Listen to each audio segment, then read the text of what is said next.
আলহামদুলিল্লাহ, প্রশংসা আল্লাহ সুবহানাহু ওয়া তাআলার জন্য যে আল্লাহ সুবহানাহু ওয়া তাআলা আমাদেরকে দাওয়াত আল্লাহ কর্তৃক পরিচালিত গাইবান্ধা জেলা সাগাটা থানায় আর দাওয়াত আল্লাহর মসজিদের বক্তব্যের বিষয়ে গুরুত্বপূর্ণ কথা বলার জন্য অনুষ্ঠানে সকলকে কবুল করেছে। আলহামদুলিল্লাহ, শান্তি হোক মহানবী মুহাম্মদ সাল্লাল্লাহু আলাইহি ওয়াসাল্লামের উপর যার আদর্শকে বাস্তবায়ন করা একমাত্র আমাদের লক্ষ্য উদ্দেশ্য। সকলে বলে সাল্লাল্লাহু আলাইহি ওয়াসাল্লাম। আলহামদুলিল্লাহ, আপনারা সকলে অবগততে জানানো হয়েছে যে সারা বাংলাদেশে দাওয়াত আল্লাহর মাধ্যমে মসজিদ ভিত্তিক দাওয়াতি কার্যক্রম, আলহামদুলিল্লাহ আমাদের মূল কার্যক্রম প্রত্যেকটি মসজিদ। বাংলাদেশে অনেক মসজিদ আছে, কিন্তু মসজিদগুলোতে সঠিকভাবে পরিচর্যা হচ্ছে না। মানে মসজিদ ঠিক আছে কিন্তু মক্তববিহীন। আমাদের মূল টার্গেট বাংলাদেশে প্রত্যেকটা মসজিদে মক্তব ভিত্তিক কার্যক্রম পরিচালনা করা, ইনশাআল্লাহ। এজন্য আপনারা যারা আছেন, আমাদের সকলের উচিত ছিল বা যে মসজিদগুলো আছে মক্তব আপনারা চালাতে পারছেন না, বন্ধ আছে, আর্থিক সংকট বা যে কোনো সমস্যা, আপনারা আমাদের মাধ্যমে যোগাযোগ করবেন।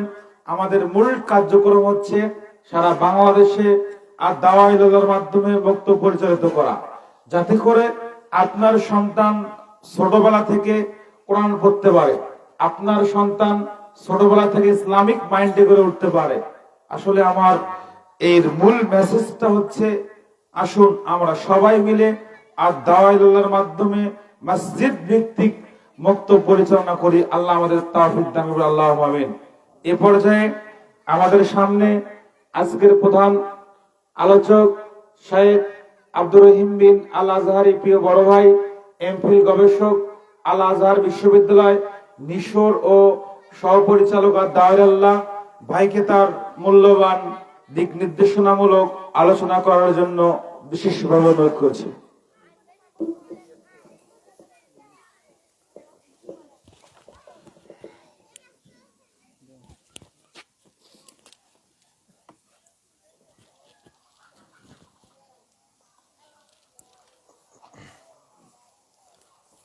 السلام عليكم ورحمة الله وبركاته.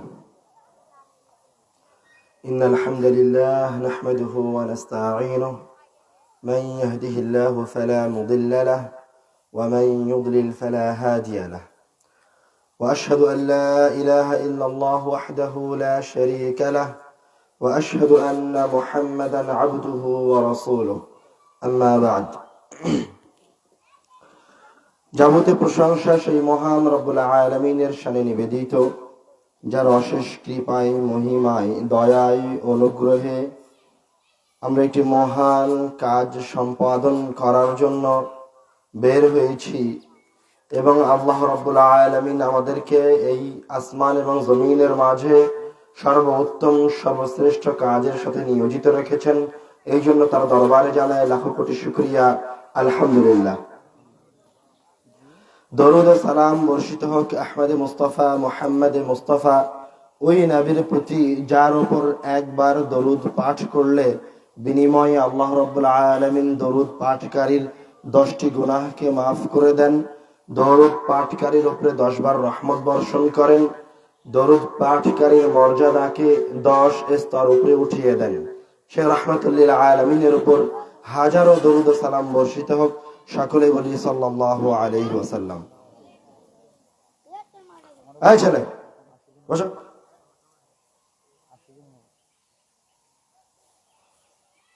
আপনাদের সাথে আমরা জরুরি সংক্ষিপ্ত কয়েকটি কথার প্রথম কথা হচ্ছে,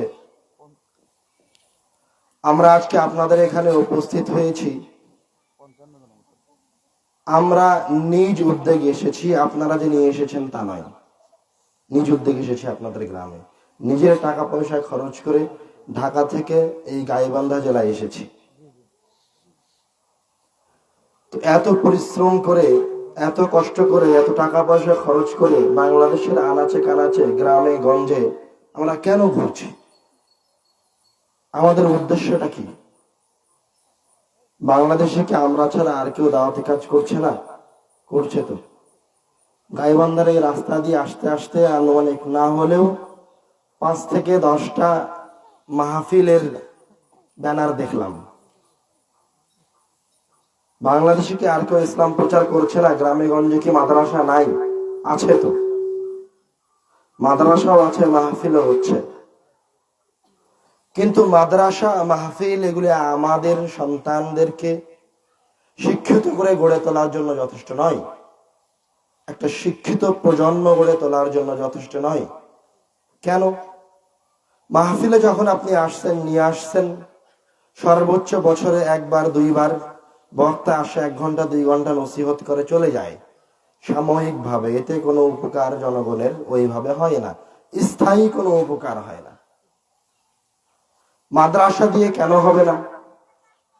বাংলাদেশের শতকরা 2-3% ছাত্র মাদ্রাসায় পড়ালেখা করে, বাকি 97% ছাত্র স্কুলে পড়াশোনা করে। তো তাদের কি ব্যবস্থা হবে? আমরা চাচ্ছি যদি বাংলাদেশের 100% সন্তানকে শিক্ষিত করে গড়ে তুলতে চাই, যদি ইসলাম শিক্ষা প্রত্যেকটা ঘরে ঘরে পৌঁছাতে চাই, তাহলে আসলে মক্তবের বিকল্প নাই, যেটা আহলুল হাদিসদের আদর্শ ছিল, যেটা শুধু আহলুল হাদিসদের আদর্শই নয়, যেটা স্বয়ং মুহাম্মদ সাল্লাল্লাহু আলাইহি ওয়াসাল্লামের সুন্নাত ছিল, সাহাবীদের সুন্নাত ছিল। কিভাবে? রাসূল যখন মদিনায় আসলেন তখন সর্বপ্রথম মসজিদের জায়গা নির্বাচন করলেন, ঘর বাড়ির আগেই। সাহাবীরা যখন যে এলাকায় গেছেন, গিয়ে আগে মসজিদের জায়গা নির্ধারণ করেছেন, নিজের বাড়ি ঘর নয়। আমি মিশরে থেকেছি, মিশর জয় করার জন্য এসেছেন আমর ইবনুল আস। মিশর জয় করে সর্বপ্রথম ওনারা যে কাজ করেছেন, ওখানে একটা মসজিদ নির্মাণ করেছেন ইসলাম শিক্ষার জন্য। সেই মসজিদ আল্লাহর রহমতে আজও আছে, এবং সেই মসজিদে আজও দার্সের ব্যবস্থা আছে। আপনারা যে আজহার বিশ্ববিদ্যালয়ের নাম শুনলেন, যেখানে আমি পড়াশোনা করেছি, ওই মসজিদেই দার্স চলতো আগে। আগে এরকম একাডেমিক ব্যবস্থা ছিল না। মসজিদের পিলারের পাশে, এক একটা পিলারের পাশে এক একটা বিষয়ের দার্স চলতো। কোন পিলারের পাশে তাফসীর পড়ানো হতো, কোন পিলারের পাশে হাদিস পড়ানো হতো, কোন পিলারের পাশে ইলমুত তিব পড়ানো হতো, অর্থাৎ ডাক্তারি বিদ্যা পড়ানো হতো, কোন পিলারের পাশে ইঞ্জিনিয়ারিং পড়ানো হতো। প্রত্যেক উলুমগুলি শিখানো হতো মসজিদে বসে, তালিম ছিল মসজিদে বসে। আর শিক্ষার উৎপত্তি ঘটেছে মুসলমানদের হাত দিয়ে, অন্য কারো হাত দিয়ে নাই। আধুনিক শিক্ষা এসেছে, গবেষণামূলক শিক্ষা এসেছে মুসলমানদের হাত দিয়ে, অন্য কারো হাত দিয়ে নয়। কিন্তু মুসলমানদেরকে ক্ষতিগ্রস্ত করার জন্য, যেন মুসলমানরা ধর্ম থেকে দূরে সরে আসে, বা অন্য কোনো বেধর্মীরা যেন মুসলমানদের দ্বারা প্রভাবিত না হয়, এই জন্য শিক্ষা ব্যবস্থাকে মসজিদ থেকে বের করে নেওয়া হয়েছে। শিক্ষা ব্যবস্থার মসজিদে নাই, থাকলেও সেটা খুব কম, নগণ্য। আমাদের বাংলাদেশে এখন একটা মসজিদে একটা তালিমি বৈঠক টিকিয়ে রাখা মুশকিল। দুঃখজনক বিষয়, আমি এরকম ঘটনা খুব কমই শুনেছি। এর আগে আমার এক প্রোগ্রামে এরকম ঘটনা শুনেছিলাম, আর আজকে আপনাদের গ্রামে শুনলাম। আপনাদের পাশের মসজিদে নাকি তালিমের ব্যবস্থাকে বন্ধ করে দেওয়া হয়েছে, নাউজুবিল্লাহ মিন যালিক। অথচ রাসূল সাল্লাল্লাহু আলাইহি ওয়াসাল্লাম মসজিদ প্রতিষ্ঠা করেছেন কিসের জন্য? তালিমের জন্য, শিক্ষার জন্য। যদি তারা, এবং আল্লাহ রাব্বুল আলামিন শুধু যে মসজিদ যে সালাতের জন্য দেননি, তালিমের জন্য দিয়েছেন। আর শুধু যে তালিমের জন্য দেননি, মসজিদে বসে শিখলে নেকিও বাড়িয়ে দিবেন, এই কথাও রাসূল সাল্লাল্লাহু আলাইহি ওয়াসাল্লাম বলেছেন। যে নেকি এখানে বসে শিখলে হবে না। কেমন নেকি? হাদিসটা শুনেন। উকবা ইবনে আমির রাদিয়াল্লাহু তাআলা আনহু বলেন, খরাজা রাসূলুল্লাহ সাল্লাল্লাহু আলাইহি ওয়াসাল্লাম ওয়া নাহনু ফিস সুফা। রাসূল সাল্লাল্লাহু আলাইহি ওয়াসাল্লাম তার বাড়ি থেকে বের হয়ে আসলেন, আর আমরা মসজিদে নববীতে বসে আছি। ফাকাল আইয়ুকুম ইউহিব্বু আন ইয়াগদু কুল্লা ইয়াওমিন ইলা বুতহান আও আল আকিক। তোমাদের মাঝে কি এমন কেউ আছে যে ব্যক্তি বুতহান অথবা আকিক নামক বাজারে গিয়ে ফ্রিতে সবচেয়ে দামি 2টি উট নিয়ে আসবে এবং আত্মীয়তার সম্পর্ক ছিন্ন করবে না, কোনো পাপ কাজে লিপ্ত হবে না? বুতহান এবং আকিক নামক বাজারে গিয়ে ফ্রিতে বিনামূল্যে সবচেয়ে দামি 2টি উট নিয়ে আসবে। এখন সাহাবীদের যুগে তো ওটাই সবচেয়ে দামি সম্পদ। তখন সাহাবীরা প্রত্যুত্তরে বললেন, কুল্লুনা নুহিব্বু যালিকা ইয়া রাসূলুল্লাহ, হে আল্লাহর রাসূল, আমরা তো সবাই চাই এটা, আপনি বলেন কি করা লাগবে? এটা খুব ভালো অফার। তো এখন রাসূল সাল্লাল্লাহু আলাইহি ওয়াসাল্লাম প্রত্যুত্তরে বলছেন, আফালা ইয়াগদু আহাদুকুম ইলাল মসজিদ ফায়ালাম আও ইয়াকরা আয়াতাইন মিন কিতাবিল্লাহ, তোমাদের মাঝে থেকে কেউ যদি ওই মসজিদটাতে যায় এবং ওই মসজিদটাতে গিয়ে বসে একটা আয়াত তেলাওয়াত করে অথবা একটা আয়াত আরেকজনকে শিখিয়ে দেয়, খায়রুন লাহু মিন নাকাতাইন, তাহলে আল্লাহ রাব্বুল আলামিন তার আমল নামায় 2টি আয়াতের বিনিময়ে সবচেয়ে দামি 2টি উটনীর সমপরিমাণ নেকি লিপিবদ্ধ করে দিবেন। সুবহানাল্লাহ। কথা কি বুঝতে পারছেন? ওই আয়াতটা যদি আমি এখানে তেলাওয়াত করি, আলিফ লাম মিম, এই আয়াতটা আমি তেলাওয়াত করলাম, আল্লাহ রাব্বুল আলামিন আমার আমলনামায় কত নেকি লিখলেন? একটা অক্ষরের জন্য কয় নেকি? 10 নেকি। 3টা অক্ষর তেলাওয়াত করলাম, আমার আমলনামায় 30 নেকি লেখা হলো। এই যে আয়াতটাই যদি আমি ওই মসজিদে ঢুকে তেলাওয়াত করি, তাহলে আমার আমলনামায় কত নেকি লেখা হবে? 30 নেকি তো থাকবেই, ওটা তো আছেই, সাথে ওই একটা আয়াতের বিনিময়ে সবচেয়ে দামি একটা উটের সমপরিমাণ নেকি লেখা হবে। সুবহানাল্লাহ। রাসূল চাচ্ছেন, এটা শুধু রাসূলের সুন্নাত নয়, বরং রাসূল উদ্বুদ্ধ করছেন, তোমরা শিখাও কোথায় নিয়ে গিয়ে? মসজিদে নিয়ে গিয়ে। শিক্ষা ব্যবস্থা কোথায় তৈরি করো? মসজিদে নিয়ে গিয়ে তৈরি করো। এটা সালাফদের আদর্শ ছিল, রাসূলের সুন্নাত ছিল। কিন্তু আমরা বড় হতভাগা। বাংলাদেশের এমন কোন পাড়া নাই, এমন কোন গ্রাম নাই যেখানে মসজিদ নাই, কিন্তু শতকরা 10% মসজিদেও শিক্ষা ব্যবস্থা নাই। আপনি বুঝতে পারছেন না আপনার অধঃপতন কিভাবে হয়ে গেছে। আচ্ছা, আপনি যে শ্রেষ্ঠ উম্মাহ, আপনি যে দাবি করলেন আপনি শ্রেষ্ঠ উম্মত, মুহাম্মদ সাল্লাল্লাহু আলাইহি ওয়াসাল্লাম যে শ্রেষ্ঠ রাসূল, তো উনি শ্রেষ্ঠ রাসূল আর আপনি শ্রেষ্ঠ উম্মত হওয়ার সৌভাগ্য লাভ করলেন কিভাবে? কি দিয়ে? আপনার উপর কোরআন অবতীর্ণ হয়েছে, রাসূলের উপর কোরআন অবতীর্ণ হয়েছে, তাই আপনি শ্রেষ্ঠ উম্মত, তাই আপনি শ্রেষ্ঠ রাসূল।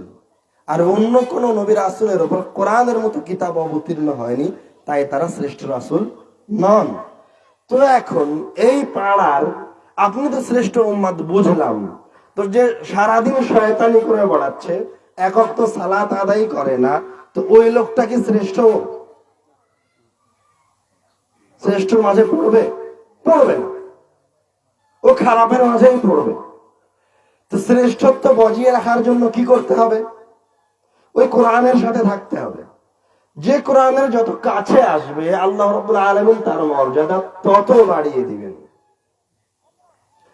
আপনি যে অপদস্থ, আপনি যে নিজেও কৃষক ছিলেন, আপনার সন্তান যে নিজেও কৃষক, আপনি যে নিজেও ভ্যান চালাতেন, আপনার সন্তান যে নিজেও ভ্যান চালায়, আপনি যে নিজেও মুচি ছিলেন, আপনার সন্তান যে নিজেও মুচি, এর পিছনে কি আল্লাহ দায়ী না আপনি দায়ী?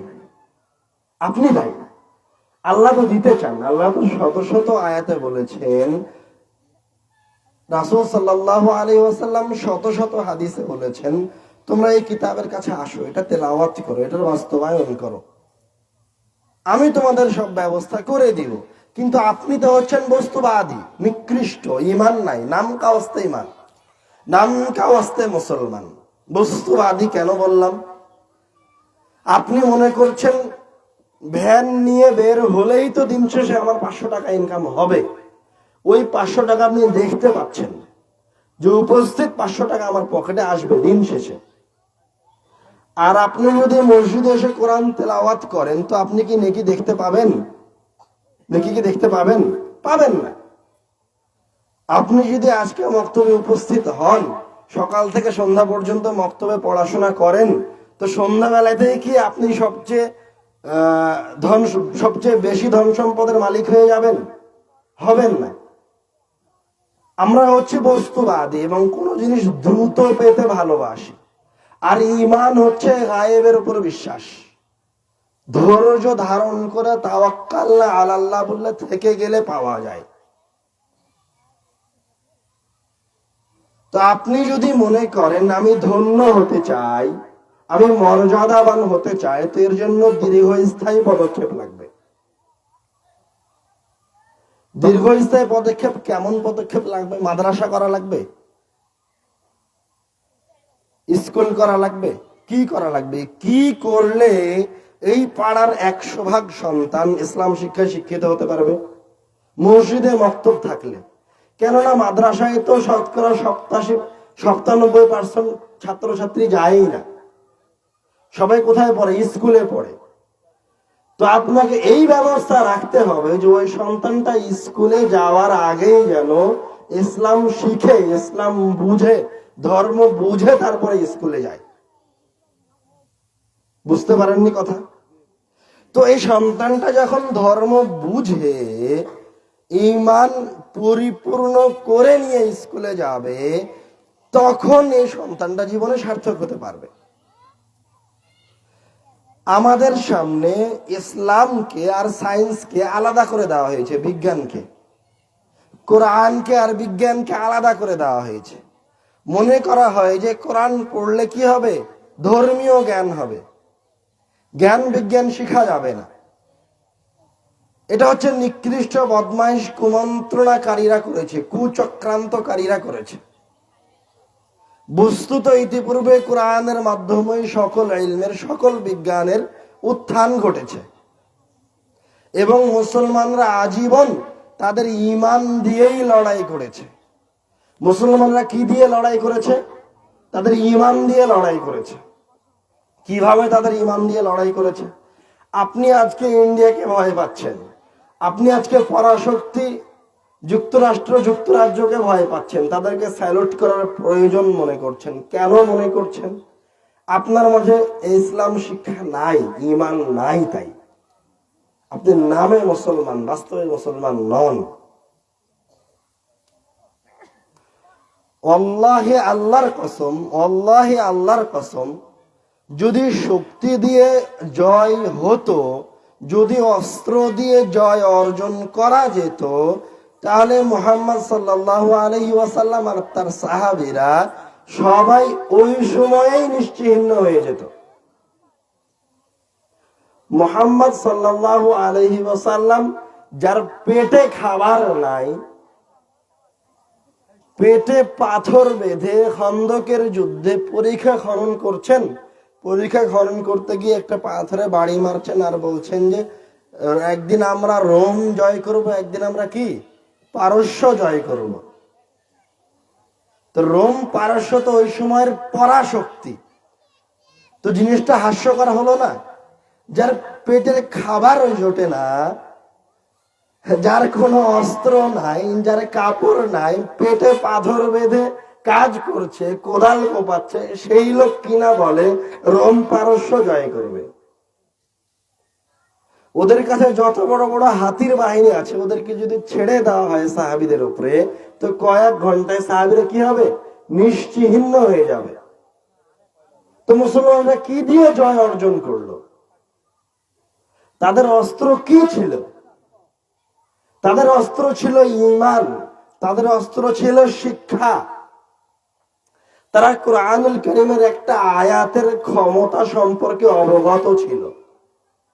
ওরা জানে যে কোরআন হচ্ছে আল্লাহ রাব্বুল আলামিনের পক্ষ থেকে প্রেরিত মানুষের জন্য, মুসলমানদের জন্য, মুমিনের জন্য সবচেয়ে বড় হাতিয়ার। একটা আয়াত একটা পারমাণবিক বোমার চেয়ে বেশি শক্তিশালী। রাসূল এই কথা নিজে বলেছেন। বর্তমান সময়ে মানুষ বোমা থেকে বাঁচার জন্য মাটিতে কি নির্মাণ করছে? সেফ হাউস নির্মাণ করছে, যেখানে উপর থেকে বোমা ফেললে ওই বাড়ির ভিতরে যারা থাকবে তাদের কিছু হবে না, কোনো ক্ষয়ক্ষতি হবে না। আজ থেকে 1450 বছর আগে রাসূল সাল্লাল্লাহু আলাইহি ওয়াসাল্লাম বলেছেন, ইন্না হাযাল কুরআনা মা'জাবাতুল্লাহ, কোরআন মাজিদ হচ্ছে আল্লাহ রাব্বুল আলামিনের পক্ষ থেকে মা'জাবাতুল্লাহ, আল্লাহ রাব্বুল আলামিনের মেহমানখানা এই দুনিয়াতে। এটা কোরআন মাজিদ হচ্ছে মুমিনের জন্য আল্লাহর পক্ষ থেকে দেওয়া সেফ হাউস। আপনারা কি আমার কথা বুঝতে পারছেন? তো আল্লাহ রাব্বুল আলামিন সেফ হাউস বলে কি বলতে চাচ্ছেন? বলতে চাচ্ছেন রাসূল সাল্লাল্লাহু আলাইহি ওয়াসাল্লাম তারপরে বলছেন, ফামান দাখালা ফীহি ফাহুয়া আমিন, যেই ব্যক্তি এই কিতাবের মাধ্যমে আল্লাহর কাছে আশ্রয় চাইলো, আল্লাহ রাব্বুল আলামিন নিজে তার নিরাপত্তার ব্যবস্থা করবেন। বুঝতে পারেননি কথা? তো এখন সাহাবীরা কি নিয়ে যুদ্ধ করেছে? ওদের তো লোহার টুটা ফাটা তরবারি, পেটে তো খাবার নাই, কিন্তু যখন তারা যুদ্ধে নেমেছে তখন তারা আল্লাহ রাব্বুল আলামিনের কালামগুলো তেলাওয়াত করতে থেকেছে। কেননা আল্লাহ তো বলে দিলেন, রাসূল তো বলে দিলেন যে এই কিতাবটা হচ্ছে তোমাদের জন্য সেফ হাউস, তুমি পড়ো, কেউ তোমার কোনো ক্ষতি করতে পারবে না। ঘটেছেও তাই, কোন যুদ্ধে কেউ তাদেরকে পরাজিত করতে পারেনি। লক্ষ লক্ষ সৈন্য যদি তাদের উপর দিয়ে দৌড়ে হেঁটে যেত, তারা পদপিষ্ট হয়ে ওখানে মাটির সাথে মিশে যেত, কিন্তু হয়নি। লোহার তরবারি দিয়ে ইস্পাতের বর্মর উপর আঘাত করে বর্ম ভেঙে ফেলে দিয়েছে। কি দিয়ে ভেঙেছে? ওর তরবারি দিয়ে ভেঙেছে, ওর শক্তি দিয়ে ভেঙেছে? তা কিন্তু নয়। ঈমানী শক্তি, দ্বীনের শিক্ষা তাদের মাঝে ছিল। তো আমি আপনাদেরকে এই কথা বলতে চাচ্ছি যে আপনার কাছেও যদি ঈমান থাকে, আপনিও যদি কোরআনুল কারীমকে বুঝতে শিখেন, তো আপনি যে পরাশক্তিকে ভয় পাচ্ছেন, ঠিক আছে, পরাশক্তিদের কাছে পারমাণবিক বোমা আছে, পরাশক্তিদের কাছে আধুনিক হেলিকপ্টার আছে, যুদ্ধ বিমান আছে।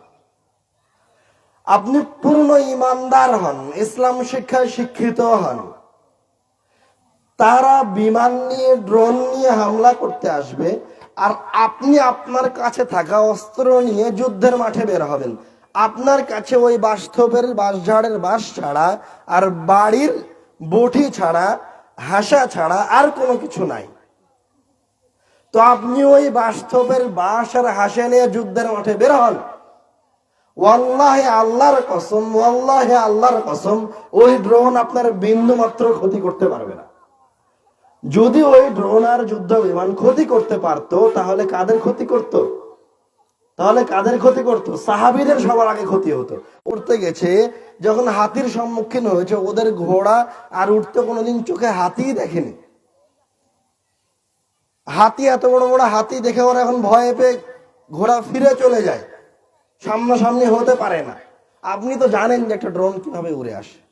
আপনি তো সাহাবীদের চাইতে বেশি শিক্ষিত, বুঝতে পারেননি? এই দিক থেকে বেশি জ্ঞানী, কিন্তু তারপরেও আপনি হতভাগা, তারপরেও আপনি লাঞ্ছিত, তারপরেও আপনি অপমানিত, তারপরেও দেশের আনাচে কানাচে, পৃথিবীর আনাচে কানাচে ইহুদি খ্রিস্টানরা আপনাদেরকে জুতার নিচে রেখেছে, এই জন্য যে আপনার কাছে কোনো শিক্ষা নাই।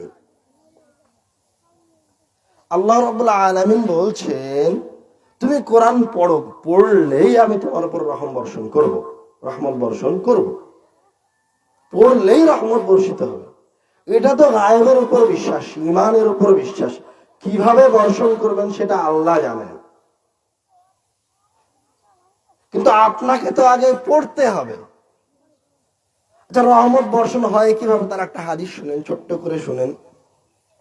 عن البراء بن عازب رضي الله تعالى عنه قال, বারা ইবনে আযিব রাদিয়াল্লাহু তাআলা আনহু বলছেন, كان رجل يقرأ سورة الكهف وعنده فرس مربوط بشطنين, একদা একজন ব্যক্তি সূরা কাহফ তেলাওয়াত করছিল, আর তার পাশে একটি ঘোড়া বাঁধা আছে। فتغشته سحابة, উপর থেকে একটা মেঘখণ্ড ওই সাহাবীকে ঘিরে ধরলো। وجعلت تدنو, আর আস্তে আস্তে ওই মেঘখণ্ডটা নিচে নামতে লাগলো। ওয়াজাআলা ফারাসুহু ইয়ানফিরু মিনহা, আর তার পাশে বেঁধে রাখা ঘোড়াটি ছোটাছুটি করতে শুরু করলো।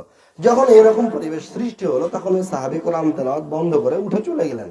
ফালাম্মা আসবাহা আতা নবী সাল্লাল্লাহু আলাইহি ওয়াসাল্লাম ওয়া যাকারা যালিকা লাহু, সকাল হতেই ওই ব্যক্তি রাসূলের কাছে ছুটে এসেছে, ছুটে এসে সম্পূর্ণ কাহিনী রাসূলকে শোনালেন। তখন রাসূল সাল্লাল্লাহু আলাইহি ওয়াসাল্লাম বলছেন, আরে শোনো, তিলকা সাকিনাতু তানাজ্জালাত লিল কোরআন, আরে সেটা ছিল আল্লাহ রাব্বুল আলামিনের পক্ষ থেকে সাকিনা, রহমত, বরকত, যেটা তোমার কোরআন তেলাওয়াত করার কারণে আসমান থেকে অবতীর্ণ হচ্ছিল। সুবহানাল্লাহ।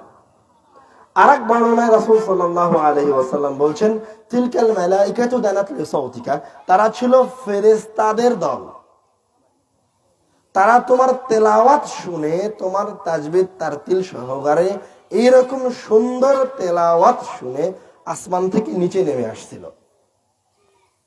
লাউ ক্বারাআতা লা আসবাহাত ইয়ানজুরুন নাসু ইলাইহি, তুমি যদি সকাল পর্যন্ত কোরআন তেলাওয়াত করতে থাকতে তাহলে ফেরেশতারা এই জমিনে দাঁড়িয়ে দাঁড়িয়ে তোমার কোরআন তেলাওয়াত শুনতে থাকতো। লা তাতাওয়ারা মিনহুম, তোমার অন্যান্য সাহাবায়ে কেরামগণ আর মদিনার অধিবাসীরা চারপাশে জমা হয়ে ফেরেশতাদেরকে দেখতো। সুবহানাল্লাহ। ফেরেশতারাও পালিয়ে যেত না তোমাদেরকে দেখে, তোমরাও ফেরেশতাদেরকে দেখতে, আর ফেরেশতারা তোমার কোরআন তেলাওয়াত শ্রবণ করতো। সুবহানাল্লাহ। আচ্ছা, কোরআনুল কারীমের এত মর্যাদা কেন?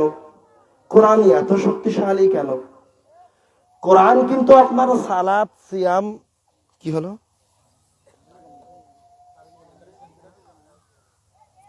কোরআন কিন্তু আপনার সালাত, সিয়াম, কথা শুনতে পাচ্ছেন? সামনে চলে আসেন, দাঁড়িয়ে যান, সামনে চলে আসেন, কথা শেষ করে দেব। সামনে চলে, কাছে চলে আসেন, দাঁড়ান, সবাই এখানে চলে আসেন। তোমরা থাকো, তোমরা থাকো, আম্মুরা তোমরা থাকো, বাবারা থাকো।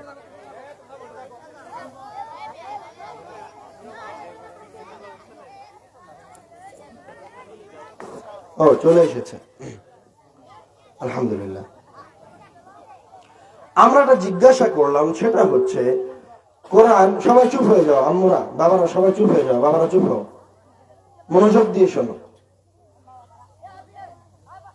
এই যে মনোযোগ দিয়ে শোনো, এই বাচ্চা এদিকে আসো। কোরআনুল কারীম এত শক্তিশালী কেন? সালাত, সিয়াম, হজ, যাকাত এগুলিও তো শক্তিশালী ইবাদত, তাহাজ্জুদও তো শক্তিশালী ইবাদত। তাহাজ্জুদ পড়ে দোয়া করে কান্নাকাটি করতে থাকলে আল্লাহ এক সময় মাফ করে দিবে। সালাত মহান ইবাদত, এই কথা ঠিক, কিন্তু কোরআনুল কারীম আর অন্যান্য ইবাদতের সাথে আকাশ জমিনের তফাৎ আছে। কোরআনের যত ক্ষমতা আছে, যত শক্তি আছে, অন্য কোন ইবাদতের কাছে, অন্য কোন আমলের কাছে এত ক্ষমতা নাই। আল্লাহ রাব্বুল আলামিন কোরআন মাজিদকে সেফ হাউস, নিরাপত্তাগার হিসেবে উল্লেখ করেছেন। আল্লাহ কোরআনুল মাজিদের কিছু সূরার মাধ্যমে রোগ থেকে আরোগ্য পাওয়া যাবে উল্লেখ করেছেন। কোরআনুল কারীমের সূরার মাধ্যমে কবরের আযাব থেকে বাঁচা যাবে এ কথা বলেছেন। কোরআনুল কারীমের সূরার মাধ্যমে কিয়ামতের মাঠের ভয়াবহ আযাব থেকে বাঁচা যাবে এ কথা বলেছেন। কোরআনুল কারীমের সূরার মাধ্যমে, কোরআনুল কারীমের মাধ্যমে জান্নাতে যাওয়ার পরেও, কোরআনের মাধ্যমে জান্নাতে যাওয়ার পরেও আপনার আমলনামার উপর ভিত্তি করে আপনাকে যে জান্নাত দেওয়া হয়েছে সেই স্তরটাকে পরিবর্তন করে আরো উপরের স্তরের জান্নাতে যেতে পারবে। সুবহানাল্লাহ। তার নাম কোরআন। তো কোরআনুল কারীমের এত শক্তি কেন? আমরা কোরআনের পিছনে, কোরআন শিক্ষার পিছনে, ইসলাম শিক্ষার পিছনে হন্য হয়ে ঘুরছি কেন? কোরআন আমাদের সব কিছু করতে পারে, সব কিছু। কোরআন আমাদের জীবনের এমন কোন সমস্যা নাই যেটার সমাধান দিতে পারে না। কেন? কেননা কোরআনুল কারীম হচ্ছে, কোরআনুল কারীম হচ্ছে অন্য সকল ইবাদতের থেকে আলাদা। কেমন আলাদা? সালাত তো আমি আদায় করি, সিয়াম তো আমি রাখি, হজ তো আমি করি, কিন্তু কোরআনুল কারীমের আয়াত আমার লেখা নয়, মুহাম্মাদের লেখা নয়। কোরআনুল কারীমের আয়াত এত শক্তিশালী, এত মহান, এই জন্য যে এটা সরাসরি মহান রব্বুল আলামিনের একটা অংশ। সুবহানাল্লাহ। আসমান জমিনের মাঝে আমার আপনার জন্য এর চেয়ে বড় কোনো নিয়ামত নেই, এর চেয়ে বড় কোনো জিনিস নেই, এর চেয়ে মহান কোনো জিনিস নাই, এর চেয়ে মূল্যবান কোনো জিনিস নাই যে আল্লাহ রাব্বুল আলামিন আমার আপনার মতো পাপী বান্দাকে মহান রাব্বুল আলামিনের কথা তেলাওয়াত করার সক্ষমতা দান করেছেন। সুবহানাল্লাহ। এই জন্য এই কিতাব দিয়ে সব কিছু করা সম্ভব, যে কোনো সমস্যার সমাধান নিয়ে আসা সম্ভব, যে কোনো বিপদ থেকে বের হয়ে আসা সম্ভব এই কিতাবের আয়াত দিয়ে। এটা তো সাধারণ কোনো ইবাদত নয়, এটা কি মহান রব্বুল আলামিনের একটা অংশ, তার কথা, তার বাণী। এই জন্য বাধ্যতামূলক ভাবে মুসলমান হওয়ার পরেই একজন মুসলমানের ঈমানি দায়িত্ব যে তার মসজিদে তার সন্তানেরা কোরআন শিখবে। একজন মুসলমানের ঈমানি দায়িত্ব সে তার সন্তানকে কি করবে? কোরআন শিখাবে। আপনি যে মুসলমান, মুহাম্মদ যে রাসূল, তার প্রমাণিত হচ্ছে এটা যে আপনার কাছে কোরআন আছে। যদি বলা হয় তোমার রাসূল মুহাম্মদ রাসূল নয়, তা তুমি কি দিয়ে প্রমাণ করবে যে মুহাম্মদ সাল্লাল্লাহু আলাইহি ওয়াসাল্লাম রাসূল? কি দিয়ে প্রমাণ করবেন? কি আছে? কোনো কিছুই নাই কোরআন ছাড়া। কোরআন ছাড়া আদেও প্রমাণ করা সম্ভব নয় যে মুহাম্মদ সাল্লাল্লাহু আলাইহি ওয়াসাল্লাম রাসূল। কোরআন ছাড়া আপনি কোনোদিন নিজেকে মুসলমান প্রমাণ করতে পারবেন না, কোনোদিন প্রমাণ হবে না। তো কোরআন আপনার কাছে আছে মানে আপনি মুসলমান আছেন, আর কোরআন আপনার মাঝে থেকে, আপনার সমাজ থেকে বিলীন হয়ে গেছে মানে মুসলমানিত্ব বিলীন হয়ে গেছে, নামে মুসলমান আছেন শুধু, অন্য কোনো কিছু নাই। আপনি অপদস্থ, মূর্খ। এই এলাকার মানুষ যারা হত দরিদ্র, যারা খারাপ অবস্থায় আছে, যাদের কারণে রহমত বর্ষণ হচ্ছে না, তারা কারা? তারা হচ্ছে ওরাই যারা কোরআন পড়তে জানে না। কেন? আল্লাহ তো চাচ্ছেন রহমত দিতে, আল্লাহ তো চাচ্ছেন বরকত দিতে। আল্লাহ যদি এই দুনিয়ার সব মানুষকে রাজত্ব দান করেন তো আল্লাহর রাজত্বের কি অভাব পড়বে? পড়বে না। সবাইকে যদি কোটিপতি করে দেন তো আল্লাহর টাকা পয়সা, অর্থ সম্পদ কি শেষ হয়ে যাবে? যাবে না। তো আপনি বঞ্চিত কেন? আপনি আপনার কারণে বঞ্চিত। আল্লাহ তো দিতে চান, আল্লাহ তো রহমত বর্ষণ করতে চান আপনার এই এলাকার উপর। আপনার তো আল্লাহ রাব্বুল আলামিন তো এলাকাকে ধন দৌলত আর রিজিক দিয়ে ভরপুর করে দিতে চান, কিন্তু হয় না কেন? আপনার এলাকার মানুষ প্রতিপালকের কিতাবকে অবজ্ঞা করে চলে। মহান রব্বুল আলামিন বলছেন, আমি আল্লাহ, আমি আল্লাহ, আমি আল্লাহ তোমাদের সৃষ্টিকর্তা, তোমাদের জন্য একটা হাদিয়া নিয়ে এসেছি, তোমরা গ্রহণ করো। সকল কিছুর সৃষ্টিকর্তা, আপনি ওই হাদিয়াকে অবজ্ঞা করে চলছেন। আপনার এলাকার মেম্বার সাহেব যদি হাদিয়া দেয় আর আপনি ওটাকে যদি ছুঁড়ে ফেলে দেন তো আপনি ওই গ্রামে থাকতে পারবেন না। তা আপনি কিভাবে মনে করলেন যে স্বয়ং আল্লাহ রাব্বুল আলামিনের দেওয়া হাদিয়াকে, উপহারকে অবজ্ঞা করে আপনার এলাকায় রহমত নিয়ে আসবেন? আপনি কিভাবে মনে করলেন যে আপনার মসজিদের তালিমি বৈঠক বন্ধ করে দিয়ে আপনার এলাকায় রহমত নিয়ে আসবেন?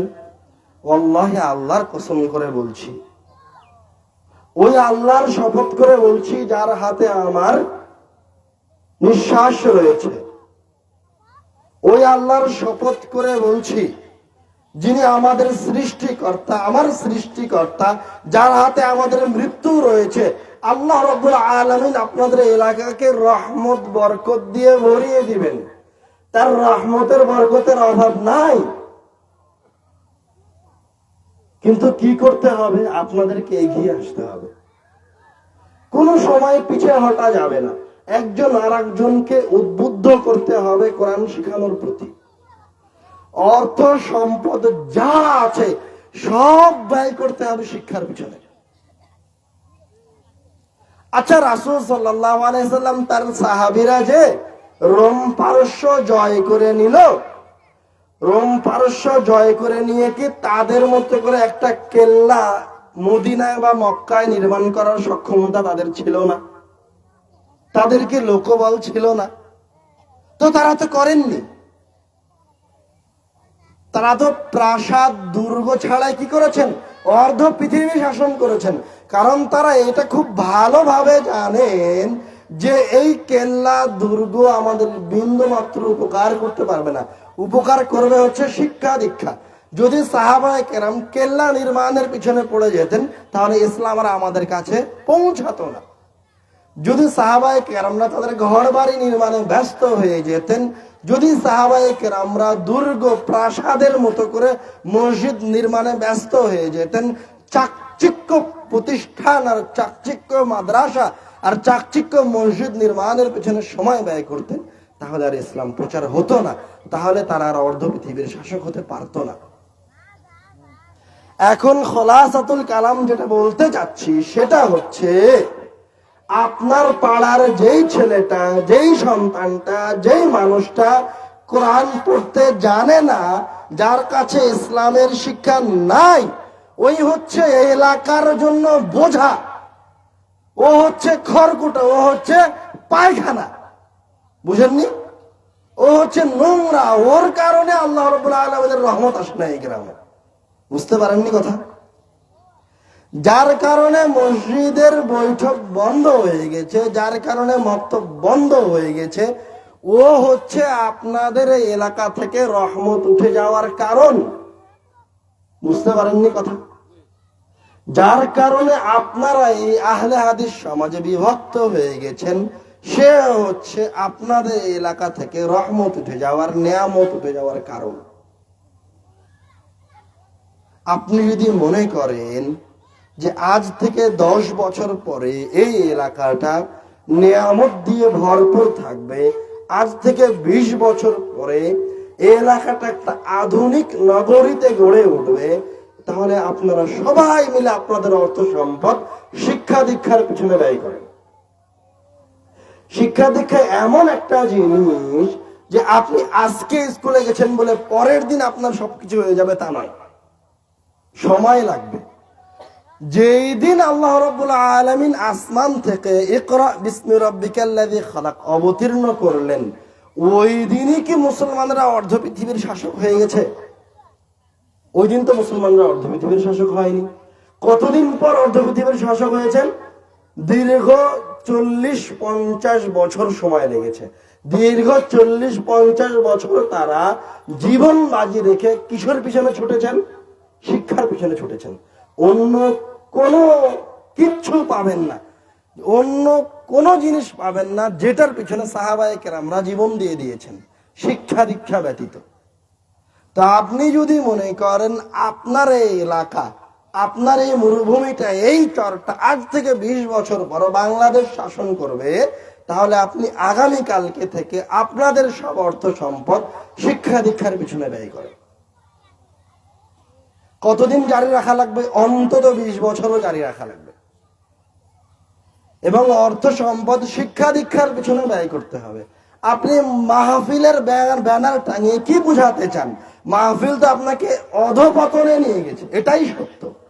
করেন, মাহফিল করেন, না করিনি, কিন্তু শিক্ষা ব্যবস্থা না করে যদি মাহফিল করতে যান, মক্তবের ব্যবস্থা না করে যদি মাহফিল করতে যান, মক্তবের ব্যবস্থা, শিক্ষা ব্যবস্থা না করে যদি কেউ সংগঠন করতে যায়, কোরআন শিক্ষার ব্যবস্থা না করে যদি কেউ কোনো দল করতে যায়, তাহলে সেটা হবে তার জন্য অভিশাপ, তার জন্য নাজায়েজ, তার জন্য হারাম। এই মসজিদের, এই এলাকার মানুষ, এই সমাজের মানুষ যদি মসজিদের ইমাম না রাখতে পারে, একটা শিক্ষিত মানুষের ব্যবস্থা না করতে পারে, আর ওই ব্যক্তি যদি, ওই মানুষ যদি তার বাড়িতে বসে 3 বেলা খায়, তোর 2 বেলার খাওয়া হারাম হতে পারে। আমার রাসূল ক্ষুধার্ত থেকে পেটে পাথর বেঁধে শিক্ষার ব্যবস্থা করে বেরিয়েছেন রাস্তা রাস্তা। সাহাবায়ে কেরামগণ মসজিদে নববীর মাঝে ক্ষুধার্ত অবস্থায় মসজিদে নববীর মেঝেতে পড়ে থেকেছেন কিসের জন্য? শিক্ষা দীক্ষার জন্য। আপনি কি দেখাতে চান? এই এলাকা, এই পাড়া সম্পূর্ণ আহলে হাদিসদের এলাকা, আহলে হাদিসদের পাড়া। আপনি কিভাবে দুটো সমাজে বিভক্ত হলেন? নাউজুবিল্লাহ মিন যালিক। আপনাদের ঈমান নাই, আপনারা মুসলমান না। আমি সেই ঢাকা থেকে আসছি, ফজরের সময় রওনা দিয়েছি। এখন আপনাদের এলাকাতে এসেছি সর্বপ্রথম, এরপরে আরো 4 জায়গায় যাব। আপনি আপনার বাড়ি থেকে বের হয়ে আসতে পারলেন না আমার কথা শোনার জন্য? কি আছে আপনার কাছে? আপনি কি দেখাতে চান? আপনি তো এলাকার অধপতনের কারণ। যেই ব্যক্তি আসেনি, ওর বাড়ি যে নাই, ওর বাড়ির উপর যে ছাদ নাই, তার কারণ ও নিজে নিকৃষ্ট। এই এলাকার অবস্থা যে এইরকম, এর জন্য ও নিজে দায়ী। এই এলাকার মানুষকে ঘুরে দাঁড়াতে হবে, জনগণকে ঘুরে দাঁড়াতে হবে, জনমত তৈরি করতে হবে। এই এলাকায় আপনি দুর্গ তৈরি করবেন, আর একজন এসে আপনার এলাকায় কিসের সভাপতি বানাতে চায়? আপনার এলাকায় কেন দ্বিখণ্ডিত করলো? আপনারা সবাই মিলে একটা সমাজ গড়বেন, আপনারা সবাই মিলে একটা মসজিদ করবেন, সেই মসজিদে জীবন বাজি রেখে শিক্ষা ব্যবস্থা চালু রাখবেন। করবেন না বলেন? পারবেন তো? সবার কিন্তু ঈমানি দায়িত্ব, অবশ্যই জীবন বাজি রেখে করতে হবে। কয়টাই তো বাড়ি, তো 2টা মসজিদ লাগবে কেন? ওই এলাকার মানুষ, ওই সমাজের মানুষ একতাবদ্ধ না হয়ে একটা মসজিদ থাকতে, ওই মসজিদের পাশে যদি আর একটা মসজিদ বানায়, তো আমার টুটা ফাটা ইলমে বলে ওই মসজিদ বানানো জায়েজ হবে না। আপনি একই আকীদার মানুষ, একই আমলের মানুষ, আপনি কি হবে এক মসজিদের পাশে আর এক মসজিদ বানান? সমাজের মানুষ একসাথে হয়ে একতাবদ্ধ হয়ে হতে হবে, দিয়ে একটা মসজিদ পরিচালনা করতে হবে। অর্থ সম্পদ যা আছে সব শিক্ষার পেছনে ব্যয় করতে হবে। যদি মসজিদ বানানো না যায়, তো এরকম খড়ে কোটা বিছানো থাকবে, ওখানে 5 ওয়াক্ত সালাত হবে, আর ওখানে শিক্ষার ব্যবস্থা থাকবে। মসজিদে টাইলসের দরকার নাই, আগে কিসের দরকার? শিক্ষার দরকার। ফ্যানের দরকার নাই, এসির দরকার নাই, ছাদের দরকার নাই, আগে কি লাগবে? শিক্ষা ব্যবস্থা লাগবে। প্রয়োজনে যা কিনেছেন সব বিক্রি করে দেন, বিক্রি করে দিয়ে ভালো শিক্ষক নিয়ে আসেন, ভালো ইমাম নিয়ে আসেন। আপনি কি মনে করছেন আমি এমনি ঘুরছি?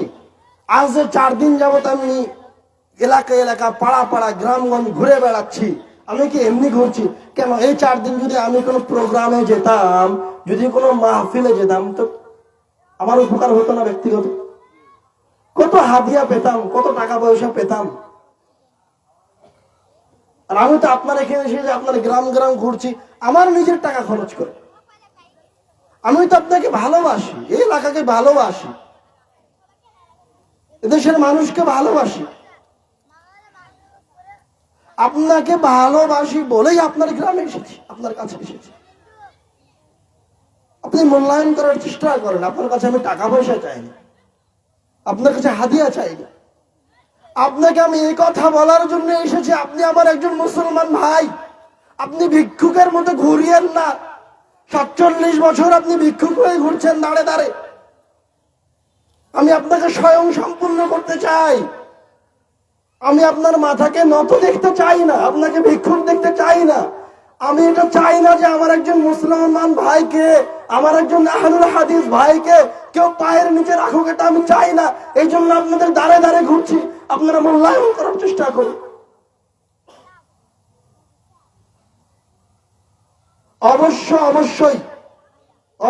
অবশ্যই যে কোনো মূল্যে এলাকার মানুষকে ঐক্যবদ্ধ হতে হবে, ইনশাআল্লাহ।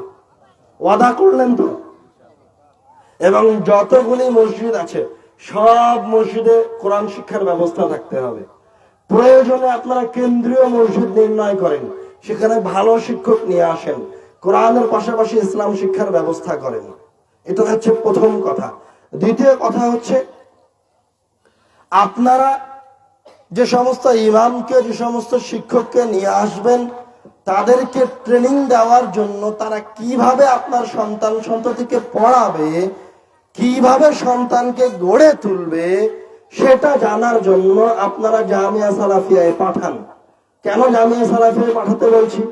কেননা বাংলাদেশের মাটিতে আল জামিয়া সালাফিয়া একমাত্র প্রতিষ্ঠান পুরো বাংলাদেশের মাটিতে যেখানে দেশের সবচেয়ে বড় বড় আলেম এবং বিভিন্ন দেশের সবচেয়ে বড় বড় আলেম এক জায়গায় হয়েছেন। তারা আপনাদের ইমামকে, আপনাদের শিক্ষকদেরকে ট্রেনিং দিবে যে কিভাবে একজন সন্তানকে গড়ে তুলতে হবে। তারা ট্রেনিং দিবে কিভাবে একটা সন্তান সহজে কোরআন শিখতে পারবে। তারা ট্রেনিং দিবে কিভাবে সুন্দরভাবে ইবাদত করতে হয়। ওই ট্রেনিং এর একাধিক ইমামের সাথে আমার মত বিনিময়ে ইমামেরা বলেছে যে আমার জানা ছিল না যে আমার ইবাদতে এতগুলি ভুল আছে। একাধিক ইমাম এই কথা বলেছে আমার জানা ছিল না যে আমার কোরআন তেলাওয়াতে এতগুলি ভুল আছে। তো জরুরি ভিত্তিতে প্রত্যেক মক্তবের ইমামকে আল জামিয়া সালাফিয়ায় ট্রেনিং এর জন্য পাঠাতে হবে। আচ্ছা, আমরা কি শুধু এলাকা এলাকা গিয়ে মক্তবি উদ্বোধন করছি? আমরা কি এলাকা এলাকা গিয়ে শুধু ইমামদেরকে ট্রেনিং নেওয়ার জন্য জামিয়া সালাফিয়ায় পাঠাচ্ছি না? তা নয়। আমরা আপনাদের সন্তানদেরকে উদ্বুদ্ধ করে রাখার জন্য, শিক্ষার উপর টিকিয়ে রাখার জন্য প্রতিযোগিতারও ব্যবস্থা করেছি। প্রত্যেক বছর বাৎসরিক প্রতিযোগিতা আছে। আপনার একটা ছোট বাচ্চা দিয়েছিলেন, যে বাচ্চাটা 15টা সূরা মুখস্থ করেছে, 15টা সূরা মুখস্থ করে সে প্রতিযোগিতায় অংশগ্রহণ করে ফার্স্ট হতে পারলে ওই ছোট বাচ্চা আর ওই ছোট বাচ্চার একজন অভিভাবককে আমরা ফ্রিতে ওমরা করার ব্যবস্থা রেখেছি, শুধুমাত্র আপনাদেরকে উদ্বুদ্ধ করার জন্য। যে দ্বিতীয় স্থান অধিকার করবে যেই বাচ্চাটা 15টা সূরা মুখস্থ করে, সেই বাচ্চাকে 50,000 টাকা পুরস্কার দেওয়া হবে। শুধু ওই বাচ্চাকে পুরস্কার দেওয়া হবে না, প্রথম থেকে 10ম স্থান অধিকারকারী সকল বাচ্চাকে পুরস্কার দেওয়া হবে এবং সকল বাচ্চার শিক্ষকদেরকেও মূল্যবান দামি উপহার দেওয়া হবে। এগুলো কেন করছি? আপনাদেরকে উদ্বুদ্ধ করার জন্য করছি। আপনারা যেন আবার কোরআনের দিকে ফিরে আসেন। আপনাদের হারিয়ে